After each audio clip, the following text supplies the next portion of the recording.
Cette gigantesque centrale solaire construite au fin fond du désert de l'Arizona fait partie du plus grand plan de sauvetage économique de l'histoire. While the cost of action will be great, I can assure you that the cost of inaction will be far greater. Face à une économie toujours vacillante, le gouvernement américain a décidé de mettre 750 milliards de dollars sur la table pour tenter de sortir le pays du marasme. Et le gouvernement britannique, même s'il est bien décidé à réduire les emprunts, dépense des milliards pour relancer la croissance. Est-ce vraiment la bonne solution? Après la crise de 2008, on dit aujourd'hui que le monde est à court d'argent. Or, plutôt que d'arrêter les frais, les gouvernements dépensent des sommes colossales dont ils ne disposent pas. C'est à n'y rien comprendre. En fait, tous s'inspirent des idées extraordinaires de cet homme, l'économiste britannique John Maynard Keynes. Pour faire court, il a changé le monde. C'est indéniablement l'un des plus grands hommes du XXe siècle et à bien des égards du XXIe siècle. Keynes pensait que le capitalisme était une idée brillante, mais que sans contrôle adéquat, il pouvait aussi avoir des conséquences désastreuses. Pour lui, c'est au gouvernement d'intervenir pour remettre l'économie sur les rails. C'était l'archétype du monsieur je sais tout de Whitehall, Westminster ou Cambridge. La pensée de Keynes n'a jamais semblé plus pertinente ou controversée qu'aujourd'hui. Car pour la première fois depuis les années 30, nous sommes confrontés aux mêmes problèmes que ceux auxquels il a dû faire face à l'époque. Faillite bancaire, crise internationale, possibilité d'une longue récession. Dans notre saga sur les théoriciens de l'économie, vous allez découvrir la vie et les théories révolutionnaires de trois hommes aux idées radicalement différentes. Karl Marx, Friedrich Hayek et aujourd'hui, Keynes. Grâce à eux, nous sommes maintenant conscients de l'incroyable pouvoir de l'argent, du bien que les marchés et le capitalisme peuvent apporter, mais également des énormes dégâts qu'ils peuvent causer. Ces penseurs radicaux pourraient-ils nous permettre de comprendre le marasme dans lequel nous nous trouvons? Et surtout, leurs idées pourraient-elles nous aider à en sortir?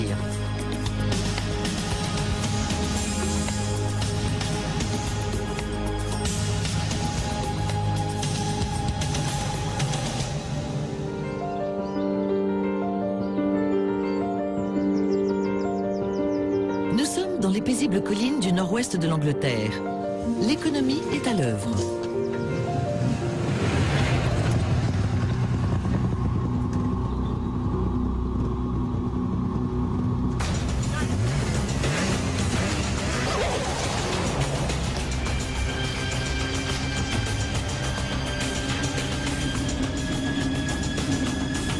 Ces pilotes courent le rallye de Cumbrie.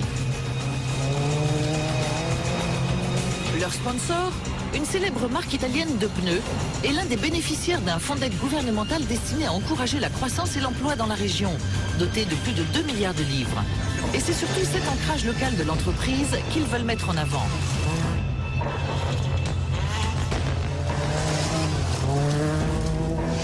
Il s'agit de l'un des plus grands fabricants de pneus au monde. L'entreprise a des usines en Angleterre depuis près d'un siècle. Elle souhaite mettre en valeur le haut de gamme et renforcer la recherche et le développement. Mais l'entreprise manque d'argent.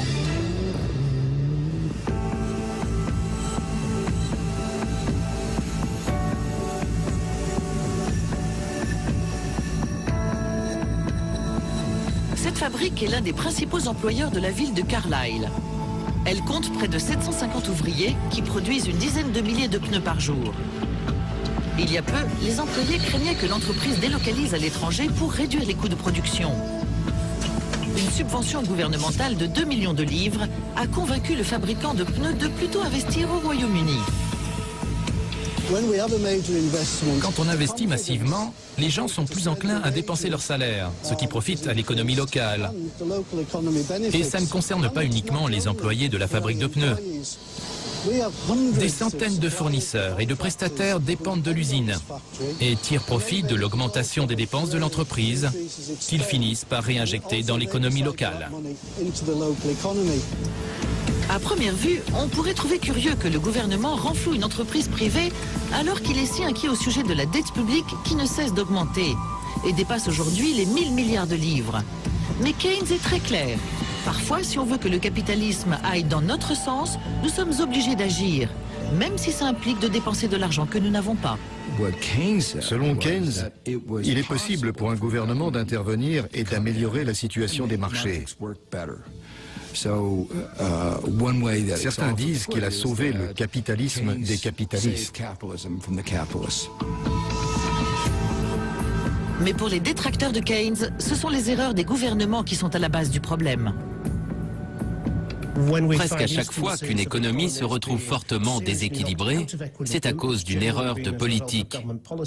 Pour Keynes, même en période d'instabilité économique, l'intervention du gouvernement peut s'avérer plus bénéfique que si on laissait l'économie se rétablir toute seule. Je ne suis pas très convaincu.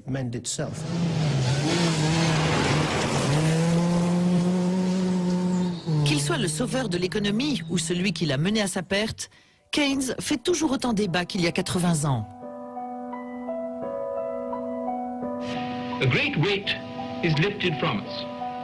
Ce sont les seules images où l'on voit Keynes parler.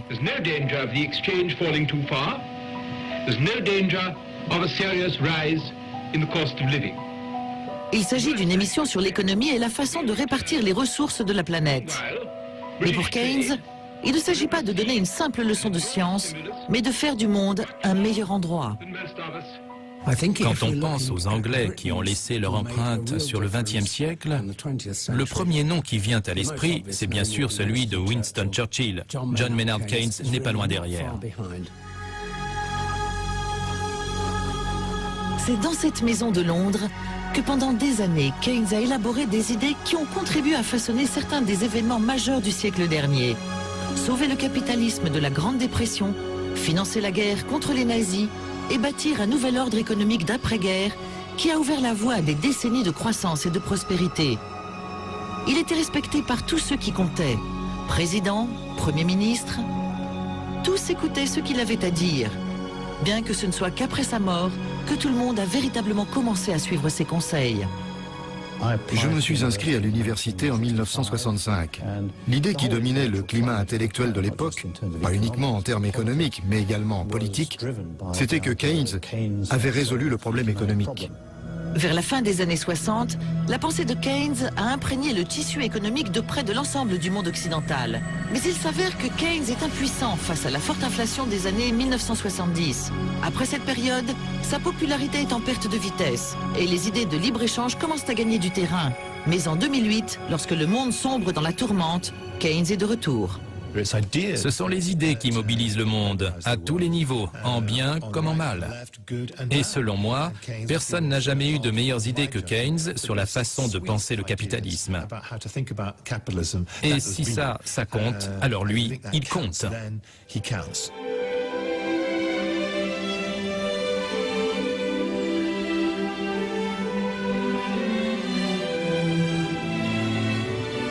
Quelles sont donc ces grandes idées qui ont dominé notre paysage économique pendant si longtemps? Et d'où viennent-elles?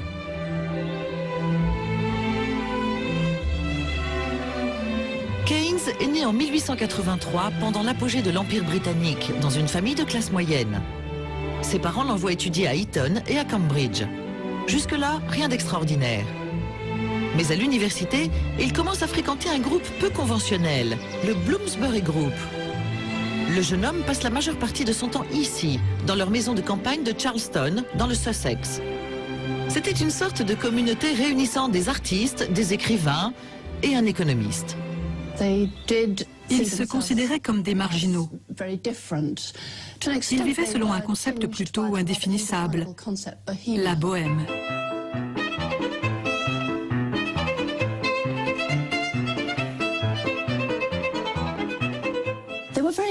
Ils étaient très en avance sur leur temps. C'étaient des précurseurs en matière de comportement sexuel, de politique et dans les domaines esthétiques, artistiques et littéraires. Le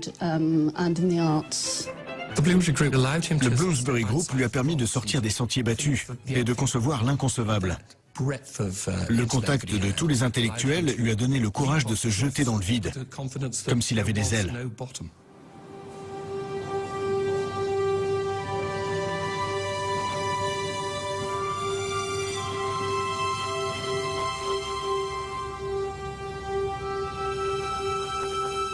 Keynes Keynes a toujours baigné dans le monde de la culture, collectionnant les œuvres d'art, les livres et ouvrant même un théâtre à Cambridge.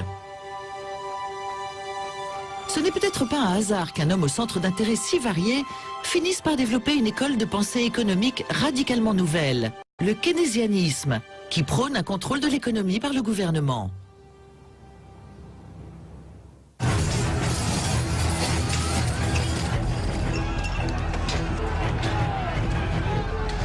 Les Grecs s'indignent contre l'austérité qui leur est imposée par leurs voisins européens. Cette situation semblerait sans doute familière à Keynes. Il a lui-même été témoin des ravages que peuvent causer certains gouvernements en imposant une politique économique à un pays en difficulté. Ça lui a permis de développer sa première grande idée. Dans un monde interconnecté, la politique du chacun pour soi est vouée à l'échec.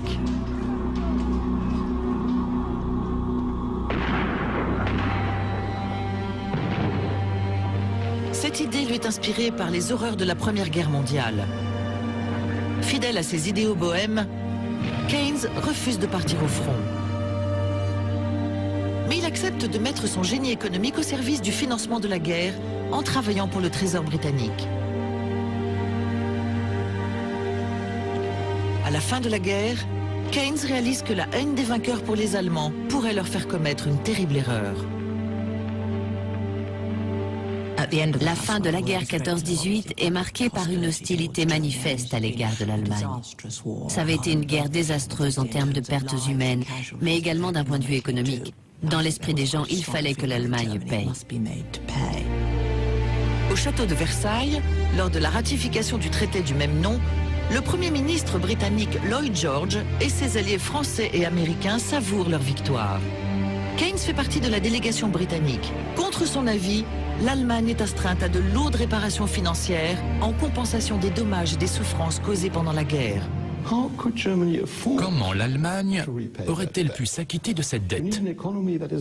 Pour créer de l'argent, de la richesse, il faut une économie en état de marche. On ne peut pas rembourser une dette à partir de rien.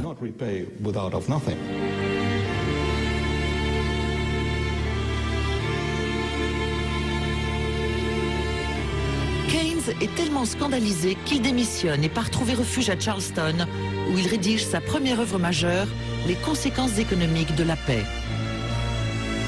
Très vite, le livre devient un best-seller, même si certains diront que sa compassion pour le peuple allemand lui aurait valu la croix de fer. Le leitmotiv de Keynes, c'est que le traité de Versailles n'est pas seulement injuste, mais également stupide. Pour lui, mettre l'Allemagne à genoux constitue une menace pour le maintien de la paix en Europe et ne va sûrement pas contribuer à la prospérité, puisque le pays n'aura plus les moyens d'importer de produits britanniques et ainsi aider la Grande-Bretagne à se remettre de la guerre. C'est un argument qu'il défendra jusqu'à sa mort. Pour lui, nous sommes tous dans le même bateau. Le traité de Versailles a saigné à blanc l'une des plus grandes puissances européennes. Comme Keynes l'avait prédit, l'économie allemande sombre dans le chaos. La dette publique est tellement mirobolante que le pays est obligé d'émettre plus de monnaie, menant inexorablement à l'hyperinflation et à l'effondrement du mark. L'hyperinflation ne ravage pas uniquement l'économie, mais détruit également le tissu sociétal du pays, et avec lui, les espoirs du peuple allemand. Lorsque Keynes avait annoncé que le traité de Versailles mènerait droit à la catastrophe, même ses partisans pensaient qu'il exagérait. Mais ils finissent vite par changer d'avis.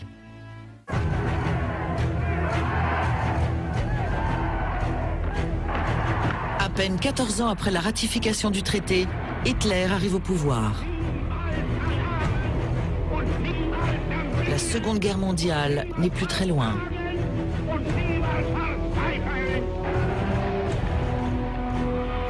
Comme Keynes l'avait prédit, la dégradation des relations économiques a des conséquences catastrophiques.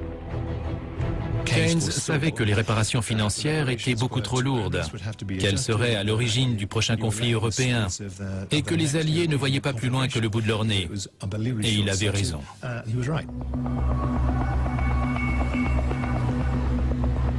Que penserait Keynes de l'Europe actuelle? Il verrait encore une fois les forts dicter leurs lois aux plus faibles.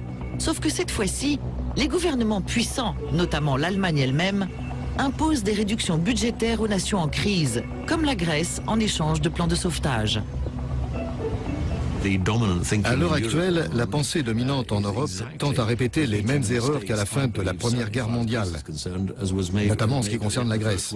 À force d'imposer à un pays des objectifs intenables, ça va mal finir. Quand on observe ce qui se passe actuellement dans la zone euro, les émeutes en Grèce, les grèves généralisées en Espagne et au Portugal, on a l'impression que l'histoire ne nous a rien appris. Je pense qu'il aurait voulu qu'on consolide l'économie grecque pour que le pays puisse rembourser sa dette. Tant que le débiteur paye, le créancier est content. Mais quand un gros débiteur commence à rencontrer des difficultés, le créancier se retrouve lui aussi dans la panade parce qu'il peut dire adieu à son argent. Keynes aurait sans nul doute trouvé une solution à la crise que rencontrent les pays européens aujourd'hui. D'ailleurs, quelques années après la ratification du traité de Versailles, il dévoile un plan expliquant comment optimiser les relations économiques. Mais avant tout, il répond à une question plus basique. Comment diriger l'économie? Pour Keynes, si nous voulons dompter l'économie et nous en servir en notre faveur, nous devons avant tout comprendre comment elle fonctionne. Mais plus facile à dire qu'à faire. Keynes arrive à la conclusion que l'économie est imprévisible. Il remarque d'ailleurs que c'est souvent lorsque le futur de l'économie semble tout tracé que les désastres arrivent.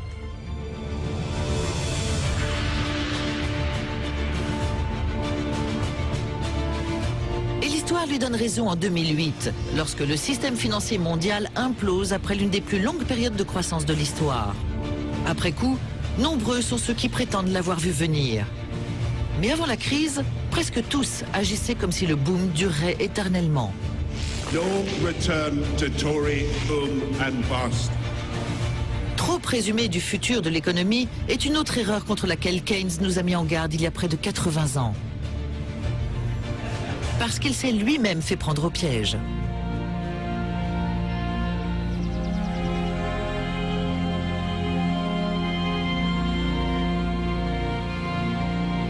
À la fin de la Première Guerre mondiale, il quitte le Trésor et trouve refuge au King's College de Cambridge, son ancienne université.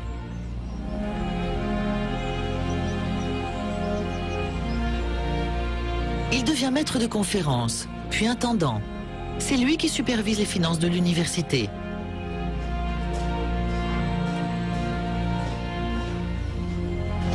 Il porte un intérêt tout particulier aux probabilités, une branche des mathématiques qui tente de prédire le futur en se basant sur le passé. Quand il n'est pas en train d'écrire ou d'étudier, Keynes s'essaye au boursicotage. Il a besoin d'argent et pense que la spéculation est un bon moyen d'arriver à ses fins.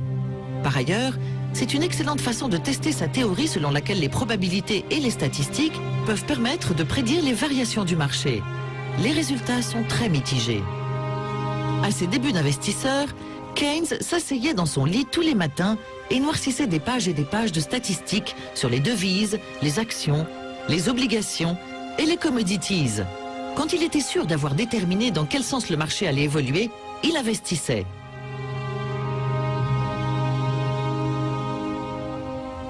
David Chambers, diplômé de l'université de Cambridge, a longuement étudié les stratégies d'investissement de Keynes.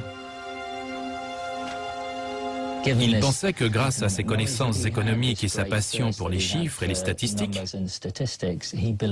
il était en mesure de définir le cycle économique et par conséquent de déterminer à quel moment il fallait investir et acheter des actions et à quel moment il fallait les échanger contre des liquidités ou des obligations, notamment des titres d'État.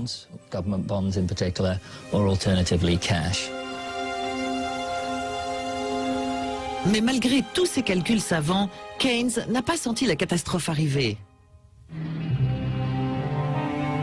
Avant le krach de 1929, Wall Street ressemblait beaucoup à la fin de notre boom. Les actionnaires pensaient que les beaux jours ne finiraient jamais.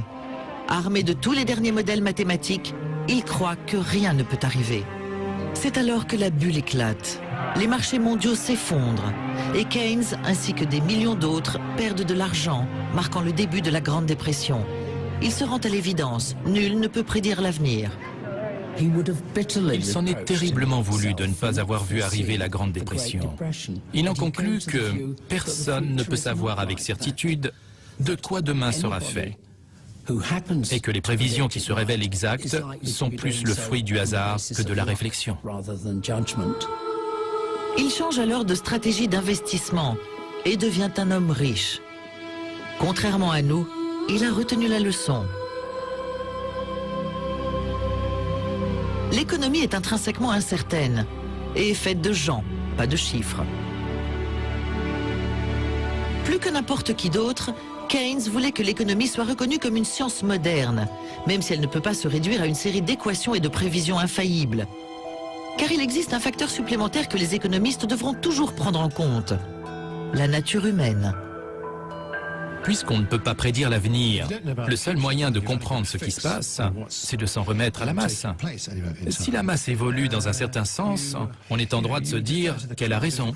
La masse achète. Pourquoi fait-elle ça? Moi aussi je dois acheter. Elle vend? Alors moi aussi. C'est un réflexe animal. On suit le troupeau. Dans tous les manuels d'économie, du temps de Keynes comme aujourd'hui, il est dit qu'en temps normal, plus une chose devient chère, moins les gens l'achètent et vice-versa. Mais en cas de bulle, c'est différent. Car un autre aspect de la nature humaine entre en jeu. Et ça, Keynes l'a bien compris. En période de bulle, lorsque le cours d'une action ou d'un bien immobilier augmente, les gens achètent plus, pensant que leur investissement va continuer à prendre de la valeur. Et bien sûr, c'est le cas.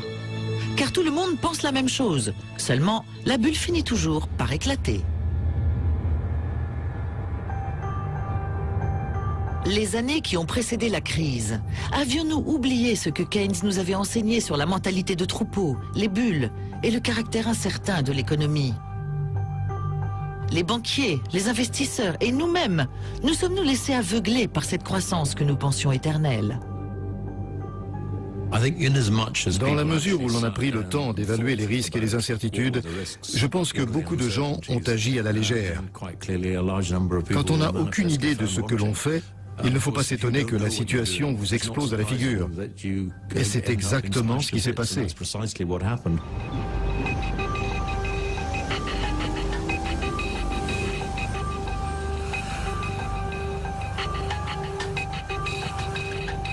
La mise en garde de Keynes contre l'imprévisibilité du marché et son rejet de la politique du chacun pour soi sont tous deux issus de son expérience personnelle. Et l'arrivée de la Grande Dépression va donner naissance à l'une de ses plus grandes idées et ajouter un caractère urgent à son besoin de contrôler l'économie. Il réalise que le rétablissement du marché après un effondrement n'est pas automatique.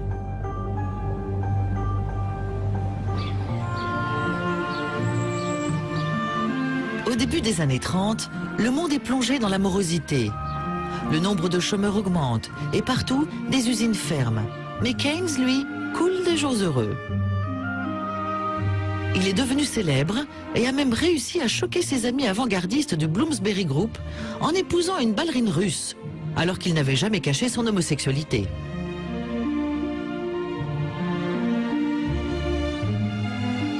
Art, littérature, histoire d'amour, voilà à quoi se résume la vie pour Keynes. Mais contrairement à ses amis du Bloomsbury Group, qui ont tous hérité de leur fortune, il est bien conscient qu'un tel train de vie a un prix. Une société civilisée ne peut exister sans une économie en bonne santé. Et le lundi matin, lorsqu'il retourne à la réalité, Keynes voit bien que l'économie du pays est au plus mal. Le Royaume-Uni est en récession depuis plusieurs années. Les économistes classiques affirment que si les ouvriers acceptaient de réduire leur salaire, les hommes d'affaires pourraient investir à nouveau, créer de l'emploi et relancer l'économie. Mais Keynes n'est pas d'accord. Selon lui, ce qui empêche le pays de guérir, c'est le pessimisme, ou comme il le dit, le manque d'esprit animal. La théorie de Keynes, c'est qu'une économie de marché n'est pas capable de se stabiliser toute seule. Et en ce sens, une bonne disposition d'esprit est absolument primordiale. Car si les gens commencent soudainement à avoir peur de ne pas pouvoir vendre leurs produits dans le futur, faute de demande, et qu'ils décident par conséquent de stopper la production, on risque de tomber dans un piège dont il est extrêmement difficile de sortir. En réalisant que la récession pourrait durer indéfiniment, Keynes marque une rupture radicale avec la pensée conventionnelle. D'après l'approche classique, l'économie va finir par se rétablir. Ce n'est qu'une question de temps. Mais pour Keynes, il suffit de regarder autour de soi pour s'apercevoir que la situation n'est pas près de s'améliorer. Et ce, pour une raison évidente. À chaque fois que quelqu'un perd son travail, il se retrouve avec moins d'argent à dépenser et réduit au chômage ceux qui produisaient ce qu'il ne peut plus acheter. C'est un véritable cercle vicieux.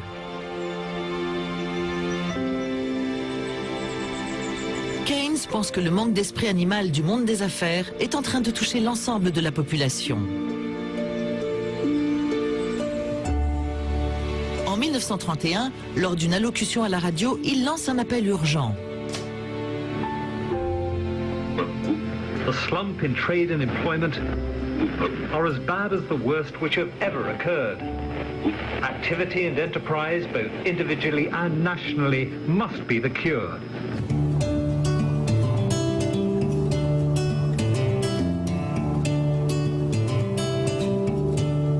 Keynes nous a quittés il y a près de 70 ans.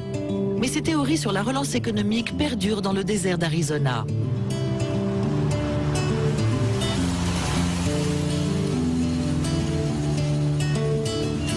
À Gila Bend, on construit la plus grande centrale solaire thermodynamique du monde.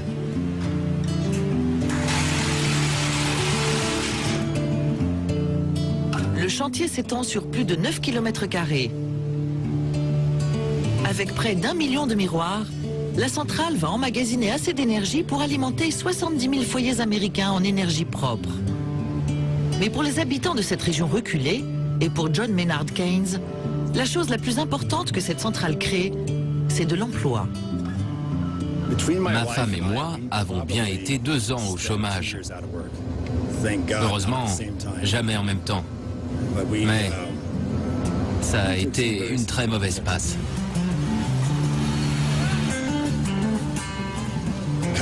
L'agence qui nous fournit la main-d'œuvre m'a dit qu'il recevait au moins 300 CV par jour.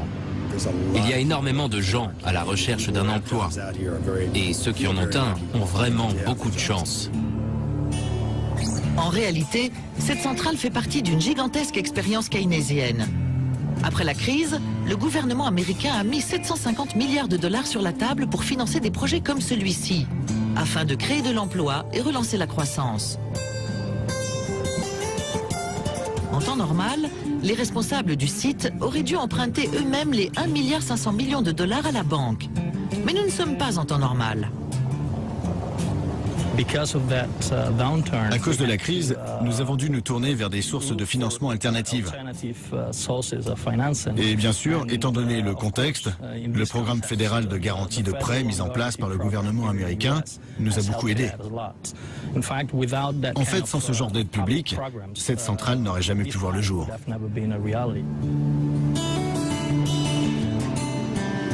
Aujourd'hui, nous sommes habitués à voir les gouvernements puiser dans leurs réserves d'argent pour relancer l'économie dans des environnements inhospitaliers où les institutions bancaires privées font grise mine. Mais du temps de Keynes, cette idée était bien plus controversée. Dans les années 1930, Keynes passe ses semaines à Londres dans le quartier de Bloomsbury. Il écrit d'innombrables articles et pamphlets expliquant que quelque chose peut et doit être fait pour mettre un terme à la Grande Dépression. Keynes pense qu'en temps normal, le meilleur moyen d'aider l'économie est de mettre en place une politique monétaire adéquate et de réduire les taux d'intérêt de façon à encourager les ménages à emprunter et dépenser, et les entreprises à investir. Mais dans un climat de grande morosité, cela ne suffit pas, car les entreprises ne voient pas l'intérêt de faire de nouveaux investissements. Et les ménages sont réticents à emprunter, quel que soit le niveau des taux d'intérêt. C'est pour cette raison que Keynes pense que le gouvernement doit mettre la machine en route en augmentant les dépenses publiques. Keynes suggère au gouvernement d'engager de la main-d'œuvre pour démolir South London et le reconstruire. Bien qu'il plaisante, il soulève un point important. Si l'État empruntait pour créer de l'emploi, les gens dépenseraient plus. La confiance serait restaurée et l'économie se rétablirait. Il ajoute qu'en choisissant le bon moment, les dépenses du gouvernement pourraient s'accompagner d'une hausse des recettes fiscales et donc s'équilibrer. Évidemment, il n'est pas facile de convaincre le Trésor d'emprunter lorsqu'on est en bas d'un cycle économique. Néanmoins, ils ont besoin d'augmenter la demande. Et ce n'est qu'en suivant le conseil de Keynes qu'ils pourront y arriver. Il s'agit d'une vision un peu naïve. Je pense qu'il est très dangereux de tenter de sortir de la dépression en creusant encore plus le déficit budgétaire et en faisant comme si ça n'avait aucun effet indésirable sur d'autres variables économiques. Dans les années 30, la plupart des politiciens britanniques tournent le dos aux théories de Keynes. Pour eux, il est dangereux de trop emprunter. Keynes espère avoir plus de chance aux États-Unis.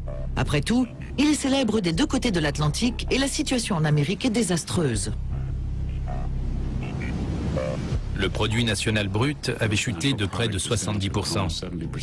Le chômage atteignait 25%, voire 50% dans des villes comme Chicago et Détroit. Près de la moitié de la population était sans emploi.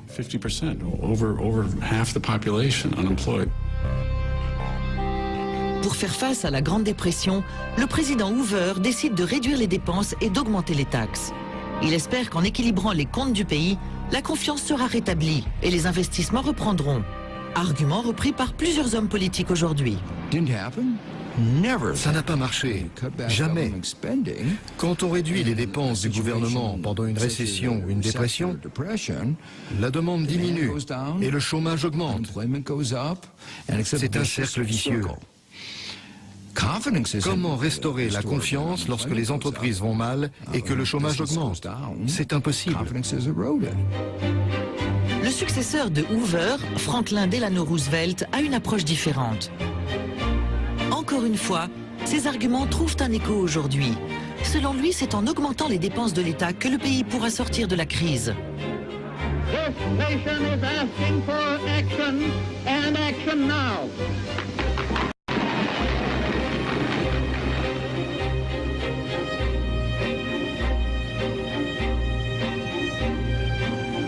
Lorsque Keynes arrive aux États-Unis en 1934, il ignore s'il a réussi à convaincre le gouvernement américain avec ses idées.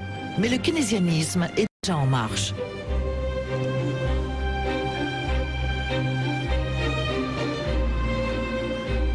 Le New Deal est un vaste programme de projets financés par le gouvernement, visant à redonner du travail aux chômeurs du pays. C'est resté le programme de relance économique keynésien par excellence.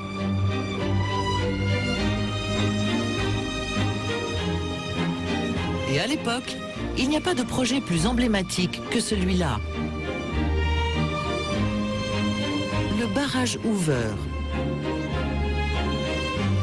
Construit sur le fleuve Colorado à la frontière entre le Nevada et l'Arizona, c'est à l'époque le plus grand projet de construction du monde.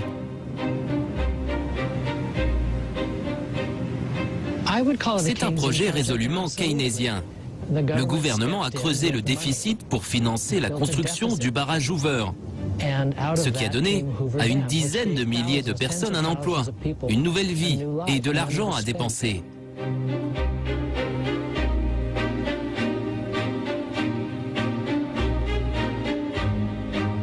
Des milliers d'ouvriers affluent des quatre coins des États-Unis. Pendant 5 ans, ils creusent des kilomètres et des kilomètres de montagnes pour donner naissance à un gigantesque générateur qui fournit l'électricité à une bonne partie du pays. Ça a relancé l'économie. Les 165 millions de dollars d'investissement ont engendré une croissance de plusieurs milliards.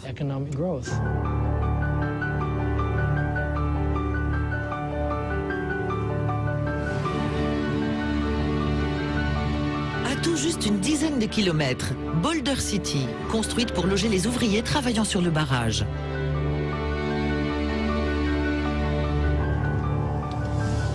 Vous voyez toutes les maisons le long de ces avenues? Aujourd'hui, on appelle ça des dingbats.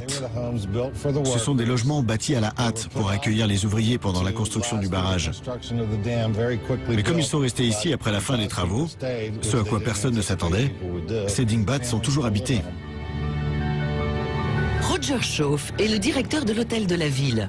Pour lui, Boulder City est la preuve qu'en période de dépression, les dépenses de l'État peuvent relancer la consommation et les investissements et ainsi avoir un effet positif sur l'économie. C'est ce que Keynes appelle l'effet multiplicateur. À la fin de la deuxième année, ils vivaient dans une ville, une vraie ville avec tout ce qu'il faut. Des magasins, des restaurants, des infrastructures médicales, des lieux de loisirs, et tout ça en moins de 2 ans. Les opposants aux théories de Keynes sur les dépenses publiques disent souvent que les bénéfices sont brefs et les coûts permanents. Mais Boulder City a réussi à s'implanter et à prospérer. Ceux qui y habitent encore affirment que sans le New Deal, l'endroit serait resté un désert.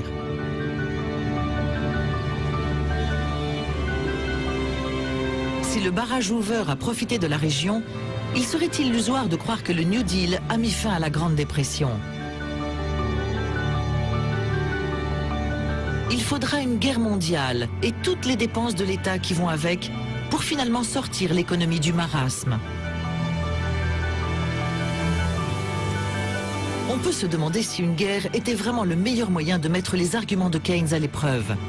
Mais il se trouve que depuis, dès qu'ils sont confrontés à une urgence, les gouvernements se tournent vers le keynésianisme. Et la crise de 2008 est la plus grande urgence à laquelle nous ayons eu à faire face depuis longtemps. Quand le système financier mondial s'est effondré, tout le monde a craint l'arrivée d'une nouvelle grande dépression. Les gouvernements prenaient le libre marché depuis des années. Mais face à ce désastre économique, ils décident de se tourner à nouveau vers le keynésianisme. C'est une réponse dans la pure tradition keynésienne. Lorsque les particuliers et les entreprises arrêtent de dépenser de l'argent, si le gouvernement se met lui aussi à réduire ses dépenses, l'économie s'effondre. Le but de la manœuvre est de restaurer la confiance, ou l'esprit animal, en facilitant l'emprunt et en encourageant les investissements et la consommation. En 2009, alors que l'économie mondiale est toujours chancelante, les grands dirigeants se réunissent à Londres pour mettre au point un plan de sauvetage keynésien à l'échelle planétaire. This is the day that the world came together to fight back against the global recession. Pour moi, l'effondrement du commerce mondial, dont le volume a chuté de plus de 15% en 6 mois entre fin 2008 et le printemps 2009, est difficilement imputable à autre chose qu'à un incroyable pessimisme et une perte totale de confiance. Le climat s'est un peu amélioré en 2009, mais il y a encore beaucoup de chemin à faire. Même ce gigantesque plan de sauvetage de 2009 n'est pas tout à fait ce qu'il semble être. Quoi qu'en dise Gordon Brown, le plan de relance du Royaume-Uni est l'un des plus faibles, car le pays emprunte déjà plus qu'aucune autre économie avancée. Donc même un Premier ministre keynésien comme Gordon Brown ne pense pas que le pays puisse emprunter plus d'argent. Son successeur, lui, pense qu'il faut réduire les emprunts. Après Brown, le Royaume-Uni élit un Premier ministre qui est en désaccord avec Keynes sur un point fondamental. Some of the normal things that governments can do to deal with a normal recession, like borrowing to cut taxes or increasing spending, these things won't work because they lead to more debt, which would make the crisis worse. The only way out of a debt crisis is to deal with your debts. À mon avis, Keynes aurait formulé les choses un peu différemment. Je pense qu'à un certain point, il aurait accepté de revenir à un budget plus équilibré. Surtout si on ne veut pas que les générations futures croulent sous nos dettes. Ce que je trouve incroyable, c'est que des pays qui ont le choix, comme le Royaume-Uni, décident volontairement d'adopter une politique d'austérité, alors qu'on sait très bien ce qui va arriver. Affaiblissement de l'économie, hausse du chômage et énormément de souffrances inutiles.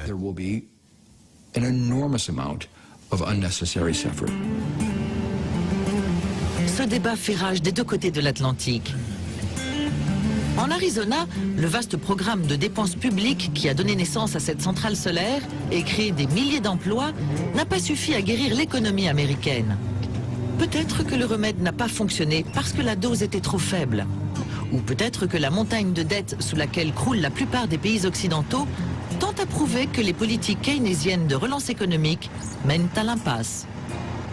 La situation actuelle est absolument inédite. Peut-être que nous allons nous en sortir, mais très peu de pays ont déjà connu un déficit aussi élevé. Toutes les mesures, qu'elles soient publiques ou privées, comportent des risques. Vers la fin des années 40, Keynes a le vent en poupe. Son théâtre de Cambridge marche bien.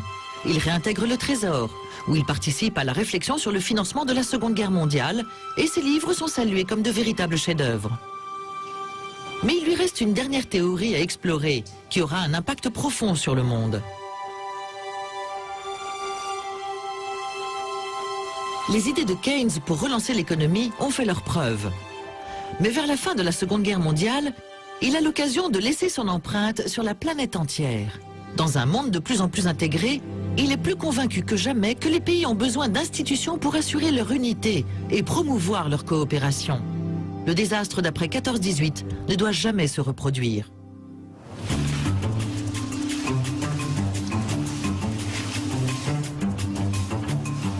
En 1944, Keynes entreprend son plus important voyage aux États-Unis. Sa destination ? Bretton Woods, dans le New Hampshire. Il rejoint des délégués venant de plus de 40 pays différents afin de poser les jalons d'une nouvelle économie mondiale d'après-guerre. Ils voulaient reconstruire le système financier qui avait été détruit, pas uniquement par la guerre, mais également par la Grande Dépression. Keynes pense que le chaos économique des années 1920 et 1930 est largement responsable de la guerre.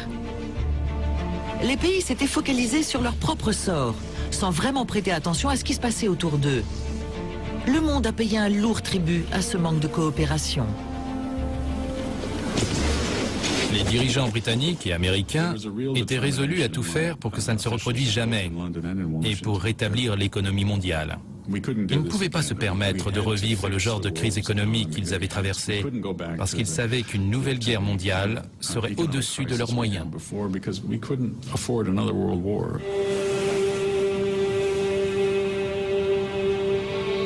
Des délégués du monde entier se réunissent ici, au Mount Washington Hotel. Partout ailleurs, les combats font encore rage. Une fois la guerre terminée, Keynes sait que pour que l'économie mondiale prospère, les pays doivent commencer à collaborer plus étroitement. Lors de la conférence, seules 2 délégations comptent vraiment, l'équipe britannique de Keynes et les Américains. Toutes 2 s'accordent sur la nécessité d'un contrôle des devises visant à empêcher les trop grands écarts de fluctuation entre les pays. Elles décident également de créer des institutions qui deviendront plus tard la Banque mondiale et le Fonds monétaire international afin d'encourager le commerce et la croissance des économies les plus pauvres. À l'issue de cette conférence, les États ont reconnu que le seul moyen de résoudre leurs problèmes macroéconomiques, c'était de collaborer. On ne peut plus faire cavalier seul. On a beau être une île d'un point de vue géographique, économiquement, ce n'est pas le cas. Mais Keynes échoue sur un point crucial.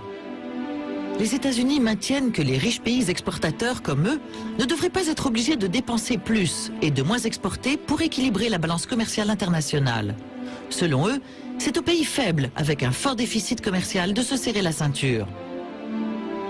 Keynes, lui, pense que l'effort doit venir des 2 côtés.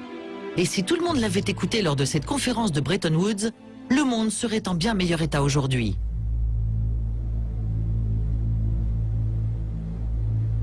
Cette vieille tour de télévision est-allemande est un symbole de la réunification. Mais ces derniers temps, le sentiment d'unité européenne fait défaut. Le gouvernement allemand veut imposer aux pays de la zone euro en difficulté des mesures très strictes afin de rétablir leur économie. Les pays plus riches ont accepté de leur venir en aide en leur octroyant des prêts considérables. Mais pour Keynes, ça n'aurait sûrement pas suffi. Keynes pensait que pour que l'économie mondiale fonctionne, l'effort devait venir des 2 côtés. Les pays faibles qui ont accumulé de grosses dettes auprès du reste du monde doivent devenir plus compétitifs et trouver un moyen de combler leur déficit. Mais les riches exportateurs doivent eux aussi retrousser leurs manches en acceptant d'importer davantage et de réduire leurs exportations afin de devenir un peu moins compétitifs. En Allemagne, cette idée ne passe pas du tout. La plupart des gens trouveraient insensé de demander à l'Allemagne de réduire ses exportations pour devenir moins compétitive et ne verraient pas l'intérêt d'affaiblir le pays alors que d'autres le sont déjà bien assez. Eh bien, ces gens-là ont tort. En Allemagne, il y a du mouvement dans les rues.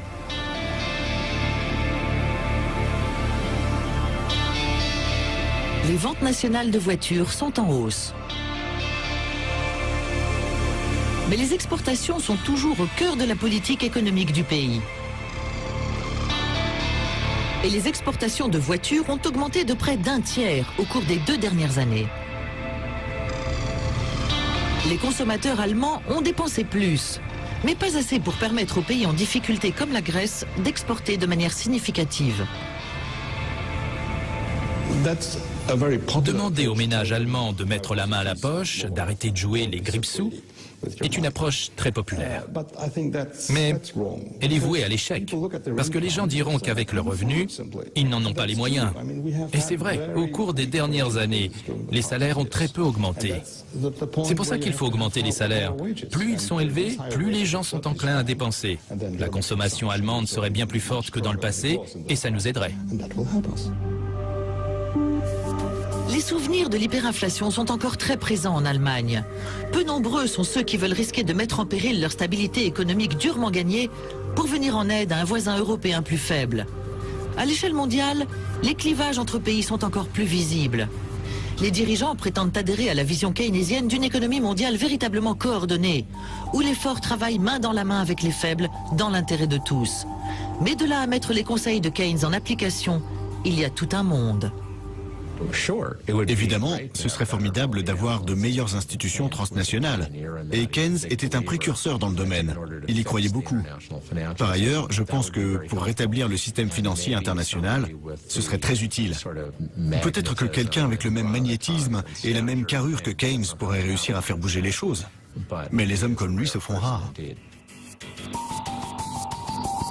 Keynes a laissé un incroyable héritage. Il n'a pas uniquement révolutionné l'économie, il a changé la vie de milliards de personnes aux 4 coins de la planète.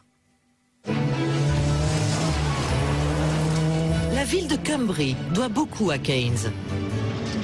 Grâce à l'intervention du gouvernement, la fabrique de pneus va pouvoir rester ouverte et continuer à créer de nombreux emplois. Sur la scène politique, peu nombreux sont ceux qui remettent en question le message principal de Keynes, qui dit que l'économie ne peut pas se réguler toute seule. Keynes fut un élément dominant du XXe siècle et à mon avis, il le restera au XXIe siècle. Je pense qu'on se souviendra de lui comme l'un des plus grands économistes que le monde ait jamais connu. Il y a 80 ans, la construction de ce barrage a atténué la Grande Dépression. Aujourd'hui, puisque les gouvernements empruntent à des taux défiant toute concurrence, on pourrait penser que les investissements du type New Deal sont aussi importants que dans les années 30. Mais étant donné l'ampleur de la dette publique, de nouveaux emprunts ne sont peut-être pas la solution miracle.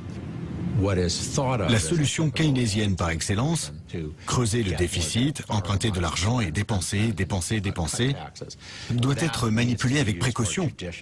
Parce qu'il ne faut pas perdre de vue que le but de la manœuvre, c'est se débarrasser de sa dette.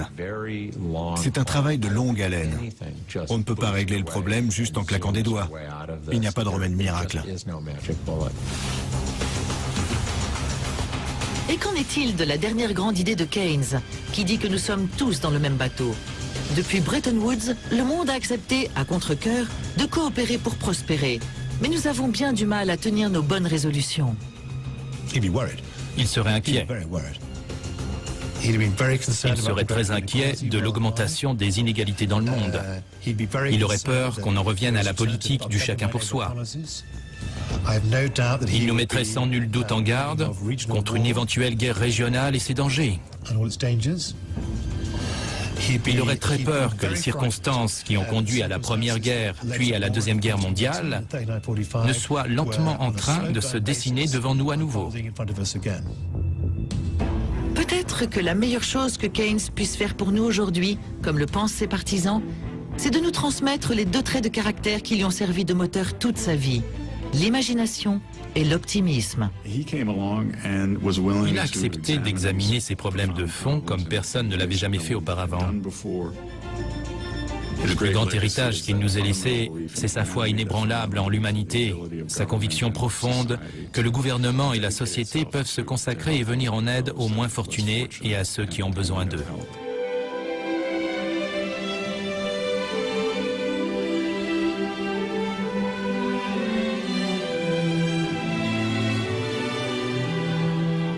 En 1946, Keynes succombe à une crise cardiaque dans son cher Sussex. À tout juste 62 ans, il a laissé un héritage qui a changé le monde. Mais une énigme subsiste. Il pensait que nous devions essayer de dompter le pouvoir de l'argent pour l'utiliser à notre avantage.